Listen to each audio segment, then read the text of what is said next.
everyone, Assalamu alaikum, it's Isha and welcome to another new video. Today we're gonna to learn some active ingredients of insecticide which are most important for our exam. So let's start our new video.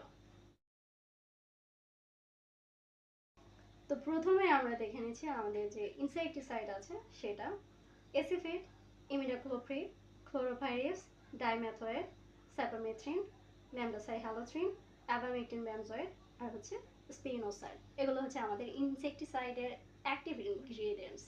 এরপর হচ্ছে fungicide, carbendazim, mancozeb, zineb, hexaconazole, copper oxychloride, propiconazole, carbaryl. ব্যাকটেরিওসাইডের মধ্যে হচ্ছে streptomycin, tetracycline. Acaricide যেটা হচ্ছে মাইট দমন করে, এগুলোর মধ্যে হচ্ছে প্রোপারগাইড, ফ্যানপিরোক্সিম্যাট, স্পাইরোমেসিফেন, ডাইফেনথিওরন, এরপর হচ্ছে হেক্সিথিয়াজক্স সালফার। আর বার্নিসাইড বা নেমাটোড দমনে ব্যবহার করা হয় সেগুলো হচ্ছে ইথোফ্যান প্রোক্স, নেমাটোফিন, নেমাটোফেন। আর হার্বিসাইড যেটা হচ্ছে উইডিসাইড নামে পরিচিত, এগুলোর মধ্যে হচ্ছে গ্লাইফোসেট, 2,4-ডিয়ামাইন, পেনিমেথালিন আর হচ্ছে ফেনক্সাপ্রো পিপি ইথাইল। এগুলো হচ্ছে আমাদের উইডিসাইড। ভিডিও শেষ করার আগে কিছু কথা বলে নিই। এখানে আমাদের যে পেস্টিসাইডগুলো আছে এগুলো হচ্ছে সাধারণ যে পেস্টিসাইডগুলো থাকে বা অ্যাভেলেবেল যেগুলো ব্যবহার করা হয়ে থাকে সেগুলো।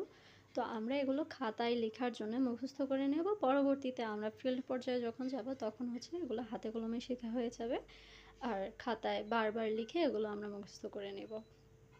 তো আজ এই পর্যন্তই। সবাই ভালো থাকবেন, সুস্থ থাকবেন, আর আমাদের পরের ভিডিওগুলো পাওয়ার জন্য আমাদেরকে লাইক, কমেন্ট, সাবস্ক্রাইব আর হচ্ছে নোটিফিকেশন বেল আইকনটাকে ক্লিক করে দেবেন। আসসালামু আলাইকুম।